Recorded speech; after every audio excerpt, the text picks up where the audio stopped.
నమస్తే మురుగన్ మిడ్డైకు క్లోజ్ అయ్యి అసలే అమ్మాయిలకి 6 ప్యాక్ ఉన్న అబ్బాయిలు మాత్రమే కావాలంట. Why should boys have all the fun? ఓ వెహికల్ కంపెనీ వాడి సేల్స్ ప్రమోషన్ కోసం పెట్టుకున్న క్యాప్షన్ అది. దాన్ని ఎలా మార్చారంటే స్మోకింగ్, డ్రింకింగ్, డేటింగ్, తొక్క, తోటకూర, మట్టి, మశానం ఒక్కటి కూడా వదలకుండా అన్ని మొదలెట్టేశారుగా. పార్టీ కల్చర్ పేరుతో మీకు ఫ్రీగా ఎంజాయ్ చేసే అవకాశంతో పాటు మా మగజాతిని తిట్టుకునే సౌకర్యం కూడా కల్పిస్తుంది ఈ సొసైటీ. మీరంతా ఒక్కసారి గుండె మీద చేసుకుని చెప్పండి, మీలో ఎంతమంది అమ్మాయిలు ఒక్కసారి కూడా స్మోకింగ్ కానీ ఆల్కహాల్ కానీ పెళ్లికి ముందు సో కాల్ లవ్ పేరుతో రొమాన్స్ కానీ చేయని వాళ్ళు ఎంతమంది ఉన్నారు? అసలు వర్జిన్స్ ఎంతమంది ఉన్నారు? మీరు చేస్తే కల్చర్, అదే పని మేం చేస్తే మాత్రం తప్పు. ఒక అబ్బాయి ఆర్టీసీ బస్సు ఎక్కాడు, బస్సు అంతా ఫుల్ అయిపోయి ఉంది, ఒకే ఒక్క సీట్ ఖాళీ ఉంది, అది కూడా ఒక అమ్మాయి పక్కన. ఒకవేళ వెళ్ళి కూర్చుంటే ఆ అబ్బాయికి డీసెన్సీ లేదు, మేనర్స్ లేదు, అమ్మాయిల పట్ల గౌరవం లేదు, అసలు బుద్ధే లేదంటారు. ఆ అమ్మాయి కూడా షుగర్ యాడ్ చేయని కషాయం ఇచ్చి తాగమన్నట్టు ఒక ఎక్స్ప్రెషన్ ఇస్తుంది చిరాగ్గా. అదే ఒక అమ్మాయి బస్సు ఎక్కింది, బస్సు అంతా ఫుల్ అయిపోయింది, ఒకే ఒక సీట్ ఖాళీ ఉంది, అది కూడా ఒక అబ్బాయి పక్కన. వెళ్ళి కూర్చుంటే she civilized, modernized, cultured, daring and dashing.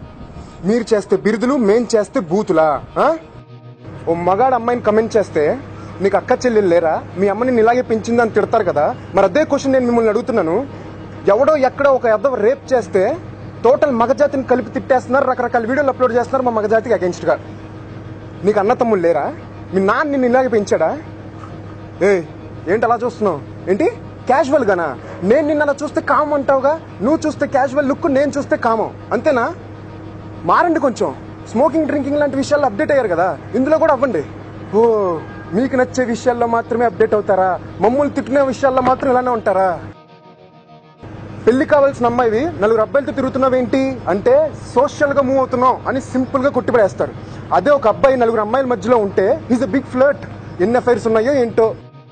మగాళ్ళు వచ్చి మాయగాలే, ప్రేమంతే యామి చోటలేదే, తాజ్ మహల్ కట్టించింది ఎవరే, విశ్వద పేరు పెట్టి వేమన శతకం రచించింది ఎవరు, ప్రేమించి పెళ్లి కోసం అప్పు చేసి ఇప్పటికీ కుబేరుడికి వడ్డీ మాత్రమే కడుతుంది ఎవరు, సీత కోసం పెద్ద యుద్ధం చేసి రావణాసుని చంపింది ఎవరు, అంతెందుకు world's biggest blockbuster movie Titanic, అందులో హీరో హీరోయిన్ కోసం ప్రాణాలు వదిలేస్తాడు కాబట్టి అంత పెద్ద హిట్ అయిందే కానీ హీరోయిన్ హీరో కోసం ప్రాణాలు వదిలేస్తే మా మగాళ్ళమే ఆ సినిమా చూడం. లవ్ ఫెయిల్ అవగానే మీకులానే వేరే వాళ్ళని పెళ్లి చేసుకుని వెళ్ళిపోకుండా మీకోసం తలుచుకుంటూ కవితలు రాసేసేసి మీకోసం రకరకాల కడ్డాలు కట్టేస్తున్నందుకు మా మగజాతి అంటే మీకు లోకువ, అంతేనా? ఎక్కడొక ఏదో రేప్ చేస్తేనో యాసిడ్ పోస్తేనో పేరుతో శిక్షించే మీరు ఒక ఆడది ప్రేమ పేరుతో మగాన్ని మోసం చేసినప్పుడు కూడా శిక్షించడానికి ఏదో చట్టం తీసుకుంటారండి. శిక్ష అనేది శరీరం గాయపడినప్పుడైనా, మనసు గాయపడినప్పుడు లేదా? భారతదేశంలో ఆడవారికి కాదు, మా మగాళ్ళకి, మా మగజాతికి గౌరవం లేదు. మమ్మల్ని, మా బాధల్ని, మా కష్టాలని, మా సెల్ఫ్ రెస్పెక్ట్ ని ఎవడూ పట్టించుకోవడం లేదు. అసలు మన చట్టంలో పార్షియాలిటీ లేదు లేదు అంటూనే మొత్తం ఫిమేల్ కి ఫేవర్ గా రాసేసుకున్నారు. మొత్తం మార్చేయండి, మేల్ రిజర్వేషన్ కోటాలు కూడా తీసుకుంటారండి. మా మగజాతికి గౌరవం పెంచండి. పొట్టి బట్టలు వేసుకుంటాం, ఇష్టం వచ్చినట్టు తిరుగుతాం, పెళ్లికి ముందే సెక్స్ కూడా చేస్తాం, ఇట్స్ మై చాయిస్ అని దీపిక అంటే తప్పే కాదు. సోకాల్డ్ సంఘాలు కూడా ఏం పట్టించుకోవు. అదే రామ్ గోపాల్ వర్మ నా ఇష్టం అని ఒక బుక్ రాస్తే ప్రతి వాడు మీదెక్కేసేవాడే. ఆ మై చాయిస్ ని డైరెక్ట్ చేసింది కూడా ఒక మగాడే, మర్చిపోమాకండి. జాంటీ రోడ్స్ అందరికీ తెలిసే ఉంటుంది, సౌత్ ఆఫ్రికన్ క్రికెట్ ప్లేయర్. అతని ఫ్యాన్స్ ఏమనుకుంటారో, అతని దేశంలో ప్రజలు ఏమనుకుంటారో అని అస్సలు ఆలోచించకుండా తనకి కూతురు పుడితే ఇండియా అని పేరు పెట్టాడంట. Hats off to you. పరాయి దేశం వాడుకున్న ప్రేమ కూడా మనకు మన సంస్కృతి మీద లేదు. India is a land of customs and traditions. ఒకప్పుడు మనకు అలాంటి బిరుదులు రావడానికి ఆడవారే కారణం, ఇప్పుడు పోతున్నందుకు కూడా ఆడవారే కారణం. ప్రాణం పోసి మన మానవ జాతికి శ్రీకారం చుట్టింది ఆడదైతే అలాంటి గొప్ప స్త్రీమూర్తిని కళ్ళల్లో పెట్టుకుని జీవితాంతం కాపాడాల్సింది ఒక మగాడు. అమ్మ కడుపు నుండి బయటపడి ఈ ప్రపంచాన్ని చూస్తున్న మాకు అమ్మ విలువేంటో తెలుసు, అమ్మాయి విలువేంటో కూడా తెలుసు.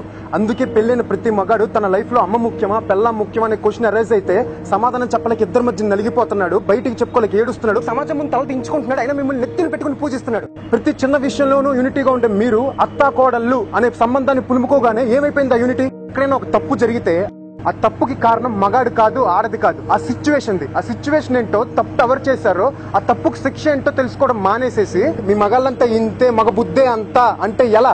మాలో ఎదవలు ఉన్నారు, అలాంటి వాళ్ళని మాలో అని సంబోధించడానికి మేము కూడా సిగ్గుపడుతున్నాం. కానీ అలాంటి వాళ్ళని బేస్ చేసుకుని టోటల్ మగాల్ని దయచేసి తిట్టకండి. మీకు ప్రాబ్లం వస్తే మీకోసం పోరాడడానికి ముందడిగేసేది ముందు మేమే. ఈ వీడియో చూశాక 10 మంది పొగిడితే 90 మంది తిడతారనే విషయం నాకు తెలుసు. పర్లేదు తిట్టుకోండి, కానీ తిట్టునే ముందు ఒక్కసారి ఆలోచించండి నేను ఎందుకు ఇలా అన్నానో మీకే అర్థం అవుతుంది. Being male I protect female, being male I support female, being male I respect female, being female you should respect our Indian tradition and culture. ఒక్కసారి కూడా సిగరెట్ కానీ ఆల్కహాల్ కానీ తాగకుండా మన భారతదేశ సంస్కృతిని కాపాడుతున్న ప్రతి స్త్రీమూర్తికి వీడియో అంకితం. జై హింద్.